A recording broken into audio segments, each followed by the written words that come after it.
Makanya kita jagalah hati, jagalah badan, jagalah ruh, dan kasih sayang sesama ciptaan Allah, Rahman dan Rahim. Insya Allah barokah. Saya cinta, kalau tidak cinta nggak kenal. Ya gitu ya. Karena cinta, karena saya diperintah Allah, diperintah oleh malaikat, dan diperintah oleh para nabi.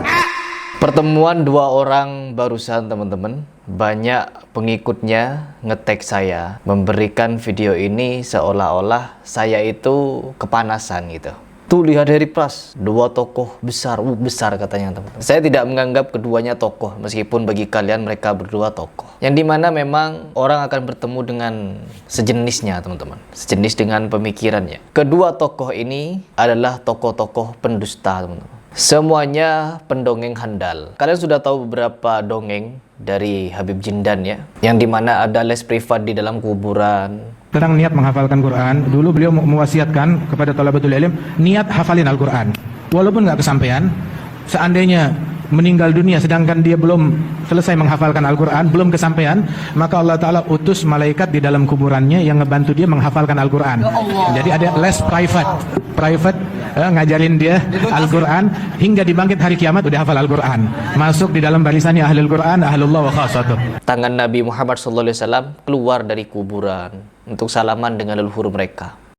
Kalau dulu Imam Ahmad Rifai ketika dia ziarah ke makam Rasulullah SAW disaksikan dengan 12.000 orang rombongan beliau, lantas di hadapan pusara Nabi Muhammad dia berkata, dulu waktu saya jauh di kampung saya, tiap hari saya hanya mengirim ruh cinta saya kepada engkau, mencium tanah ini. Sekarang jasad sudah hadir, berjumpa dengan jasad, ulurkan tanganmu agar bisa aku cium langsung. Maka itu 12.000 orang menyaksikan tangan keluar dari kuburannya Rasulullah dicium oleh Imam Ahmad Ar-Rifai radhiyallahu anhu arbah, dengan disaksikan 12.000 orang yang hadir radhiyallahu anhum ajma'in. Mereka antara mereka dengan Rasulullah nggak ada hijab. Bahkan yang paling sontoloyo bagi saya adalah pernyataan beliau tentang Buya Hamka yang katanya di akhir hayatnya merayakan maulid, tahlil, haul dan lain sebagainya. Dulu Allah yarham rahimahullah al-allamah Buya Hamka termasuk dulu orang yang nggak mau maulid, nggak mau haul, nggak mau tahlilan. Nggak tahu akhir hayatnya dia bikin haul. Kakek saya yang bilang, Habib Samim Jinan bilang, dia bikin haul waktu abahnya atau uminya meninggal, dia bikin haul. Kemudian juga dia tahlilan, dia hadir maulid dia. Ditanya oleh murid, Buya dulu nggak mau ini semua, kenapa sekarang mau? Dulu Buya baru baca 1-2 kitab, sekarang udah baca ratusan. Sedangkan saya bertemu dengan salah seorang penulis buku beliau, orang yang kenal dengan keluarga beliau, memberikan kesaksian yang sungguh menyayat hati teman-teman. Seolah-olah Buya Hamka di dalam perjalanan hidupnya dalam masa kebodohan, sampai-sampai dia harus merayakan tahlil maulid di akhir hayatnya. Dan ketika saya memberikan tantangan terbuka kepada keluarga Habib Jindan atau siapapun yang membela Habib Jindan untuk mempertanggungjawabkan video itu, ucapan itu, fitnahan itu, silahkan bawa ke ranah hukum. Tapi sampai detik ini tidak ada satupun di antara mereka yang mampu mulutnya untuk bersuara. Ngeri teman-teman. Dan sekarang dua orang sontoloyo ini ketemu teman-teman. Saya menyebutnya sontoloyo, saya tidak takut. Kenapa saya menyebutnya sontoloyo? Kenapa saya menyebutnya sontoloyo? Yang satunya tukang fitnah, tukang dongeng, dan yang satu lagi sama juga tukang fitnah dan dongeng. Yang membahas Syekhul Islam Ibnu Taimiyah dengan dengan kesontoloyoannya teman-teman. Dan bahkan dia sangat berani menyatakan orang-orang yang mengikuti Ibnu Taimiyah itu adalah orang-orang yang takfiri, orang-orang yang gampang membid'ahkan, ahlul bid'ah dan lain sebagainya. Selama saya mengikuti kajian dari Salafi teman-teman, tidak ada satupun di antara mereka yang menyuruh saya untuk mengkafirkan atau mengajari dia kafir, no. Ketika ditegakkannya hujah, baru ada kalimat kafir itu. Tetapi kalau sebelum ditegakkannya hujah, maka tidak ada kalimat kafir. Kalimat sesat, kalimat syirik, kalimat bid'ah itu memang keluar dari asatid-asatid kita. Namun apa? Demi apa itu? Demi menyadarkan umat apa sih bid'ah? Bagaimana definisi bid'ah? Dijelaskan teman-teman. Dan di sini teman-teman, saya tidak ingin berbicara tentang bid'ah lagi. Saya mau berbicara menanggapi satu video yang dimana semakin Mang Udin ini berkelit dari pikirannya, pernyataannya, semakin jelas dan nampak teman-teman bahwa dia itu sangat cinta terhadap Syiah, sangat mengagumi orang-orang Syiah. Bahkan saking cintanya dia, karena doktrin Syiah ini adalah kebencian terhadap Salafi, maka dia berusaha keras untuk mengatakan Salafi itu takfiri, Salafi itu gampang-gampang menyesatkan, gampang membid'ahkan. Apakah tidak tahu wahai Mang Udin bahwa Syiah tidak akan pernah lahir tanpa mengkafirkan Abu Bakar, Umar, Utsman, Aisyah, sahabat Muhajirin dan sahabat Ansor. Tidak akan pernah lahir Syiah ini. Lahirnya Syiah karena ada pengkafiran terhadap sahabat-sahabat yang saya sebutkan tadi. وإلا ما دمت ملتزما أن الإمامة أصل من أصول الدين أو أصل من أصول المذهب أو ضروري من ضروريات الدين أو المذهب فلازمه ما هو؟ لازمه التكفير. ما عندك طريق آخر. الصحابة لم يأتمروا بأمر رسول الله فلم يقتلوا عمر. المهاجرون لم يأتمروا بأمر رسول الله فلم يقتلوا عمر. الأنصار لم يأتمروا بأمر رسول الله فلم يقتلوا عمر. زين؟ أصحاب بيعة الشجرة لم يأتمروا بأمر رسول الله فلم يقتلوا عمر. من ائتمر بأمر رسول الله فقتل عمر؟ المسلم المؤمن المتقي الورع الشجاع الجريء الباسل أبو إسلام المعروف بأبي لؤلؤ رضوان الله تعالى عليه. هذا هو المسلم الذي ائتمر بأمر رسول الله فقتل عمر. أما الصحابة فكفار، أما الأنصار فكفار، أما المهاجرون فكفار، أما الذين كانوا أصحاب بيعة العقبة فكفار. أبو إسلام المعروف بأبي لؤلؤ هو المسلم الذي ائتمر بأمر رسول الله فقتل عمر. لكن لأنفض نكفر الشيعة لا نكفر الشيعة. Biar kalian tahu seperti apa pembelaan Udin terhadap Syiah, langsung saja ke video. Saya menolak doktrin ekstrim kaum Syiah. Saya menolak doktrin ekstrim kaum Syiah. Oke. Sebagai orang Sunni udah otomatis itu. Ya. Sebagai orang Sunni setuju katanya. Saya tidak setuju dengan akidah mereka. Tidak setuju dengan akidah mereka. Tapi apakah ketidaksetujuan kita kepada suatu kelompok itu mengharuskan kita menghanguskan semua kebaikan dari kelompok itu? Kebaikan. Kita garis bawahi dulu di sini ya teman-teman. Kebaikan dari kaum Syiah. Syiah pernah membantai orang-orang Sunni di Syria. 200 ribuan nyawa di tangan mereka melayang. Mengeksekusi ulama-ulama Sunni di Iran, di Irak. Bahkan mereka tidak segan-segan teman-teman melakukan mutilasi kepada orang-orang Sunni. Ada sejarahnya. Ketika saya mulai mengkaji Syiah, mempelajari apa itu Syiah, banyak sekali perbuatan-perbuatan mereka yang membuat saya itu meneteskan air mata membacanya. Terlebih lagi doktrin-doktrin mereka, doktrin kebencian mereka terhadap Abu Bakar dan Umar, sungguh-sungguh sangat menyayat hati. Makanya di sini saya berpikir, kalau Udin ini sebagai orang yang katanya hobi membaca, sudah sampai mana dia membaca kitab Syiah? Ingat Udin, Syiah tidak akan pernah ada tanpa mengkafirkan Abu Bakar, Umar, Utsman, Aisyah, sahabat Muhajirin dan Ansar. Tidak akan pernah. Makanya di sini saya selalu menegaskan kepada netizen yang masih awam, terkhusus yang mudah untuk dikelabui oleh orang-orang semacam Udin ini, ya, untuk mengingatkan bahayanya pemahaman normalisasi terhadap faham Syiah. Doktrin ekstrim katanya, tidak setuju.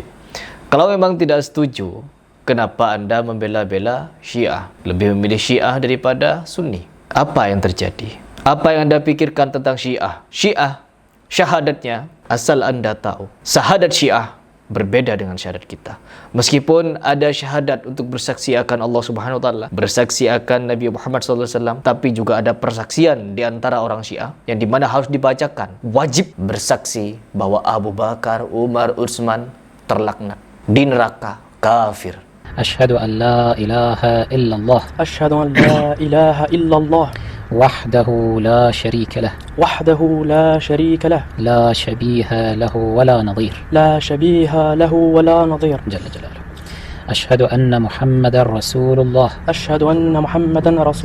صلى الله عليه وآله وأشهد أنه سيد الأنبياء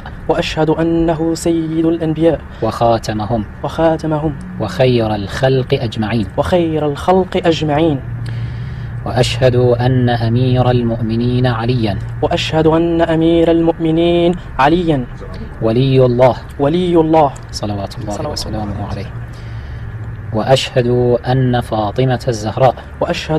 فاطمة الزهراء وأبناءها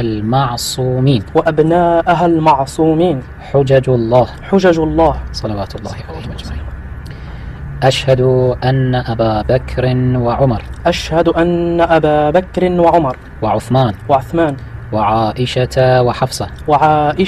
وحفصة في النار في النار أبرأ إلى الله أبرأ إلى الله وإلى رسوله وإلى رسوله من أبي بكر من أبي بكر وعمر وعمر وعثمان وعثمان وعائشة وعائشة وحفصة وحفصة وسائر أعداء أهل بيت رسول الله وسائر أعداء أهل بيت رسول الله صلى الله عليه وسلم.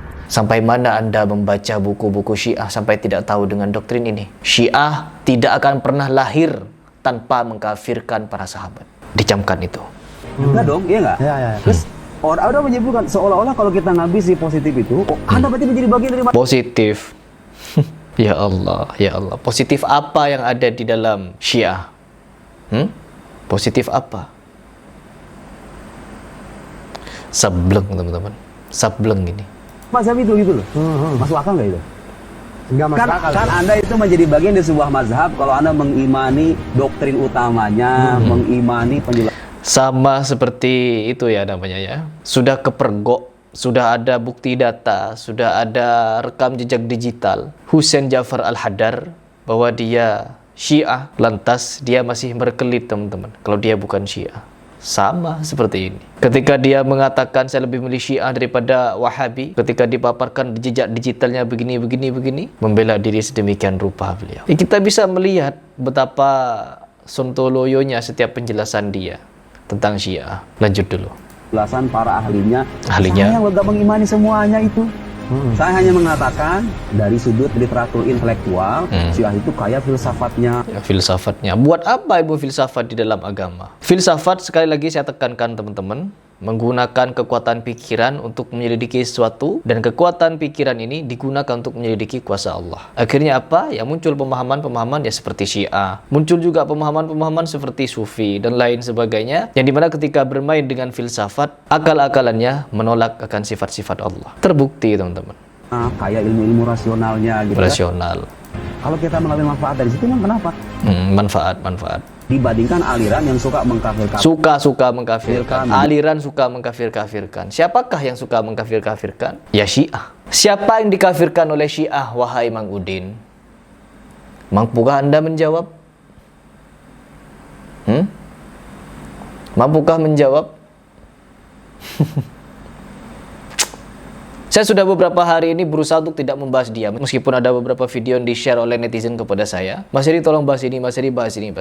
Saya memilih untuk tidak membahasnya, teman-teman. Karena apa? Saya muak dengan hal ini. Namun semakin muncul, ya Allah. Mendiamkan rasanya saya itu melakukan kebatilan. Mendiamkan pernyataan seperti ini, seperti saya mendiamkan kebatilan begitu. Perhatikan saja. Golongan-golongan yang suka mengkafir-kafirkan, membid'ah-bid'ahkan. Bid'ah-bid'ahkan, dikit-dikit nyalahin orang, dikit-dikit merasa dirinya sebagai pengikut paling salaf, paling soleh, yang lain itu tersesat. Ya memang kenyataannya. Kalau memang Anda, ya ini terkhusus saya buat kepada Udin, kalau Anda memang merasa benar, monggo kita bertemu. Garis bawahi, baik tertutup ataupun terbuka, mari kita ketemu. Saya bisa minta Syekh Ahmed untuk menghubungi Ustadz Faizar karena Anda sudah bertemu dengan Ustadz Faizar dan pasti Ustadz Faizar punya kontak Anda. Saya meminta Anda secara langsung kita ketemu tatap muka. Kalau berani, baik tertutup ataupun terbuka. Begitu. Dan saya punya 5 poin yang sudah saya catat dari kemarin, dan ini adalah poin-poin yang akan saya tanyakan ketika kita bertatap muka. Yang satu, bahasa Indonesia miskin, tidak bisa mengartikan bersemayam dengan baik dan benar. Terus yang kedua, harus berbahasa Arab untuk mengajarkan akidah kepada umat. Terus yang ketiga, tentang Ar-Rahmanu 'alal 'arsy istawa. Terus yang keempat, tentang hukum mengucapkan selamat Natal. Terus yang kelima, tentang Syiah yang kata Anda tidak mengkafir-kafirkan. Silahkan, tinggal dipilih kapan kita bisa ketemu. Ya. Saya orangnya gentle, teman-teman. Ketika saya membuat video, saya bertanggung jawab. Meskipun saya kemarin dijebak sama santri-santri yang sontoloyo, meminta saya untuk datang kepada mereka, saya datang dengan itikad baik untuk mengklarifikasi. Saya klarifikasi, mereka klarifikasi. Tetapi ketika saya sampai, mereka tidak klarifikasi. Ya, saya masih ada chatnya sampai sekarang. Mereka menjebak saya, teman-teman. Saya gentle. Ketika saya berbuat, saya akan tanggung jawab. Sama seperti hal ini. 5 poin pertanyaan saya, itu adalah tanggung jawab. Saya akan bertanggung jawabkannya kalau Anda berani untuk bertemu dengan saya. Tentukan kapan jadwalnya. Semoga video ini disampaikan kepada Nuruddin untuk menentukan jadwal kita bisa ketemu. Semoga berani.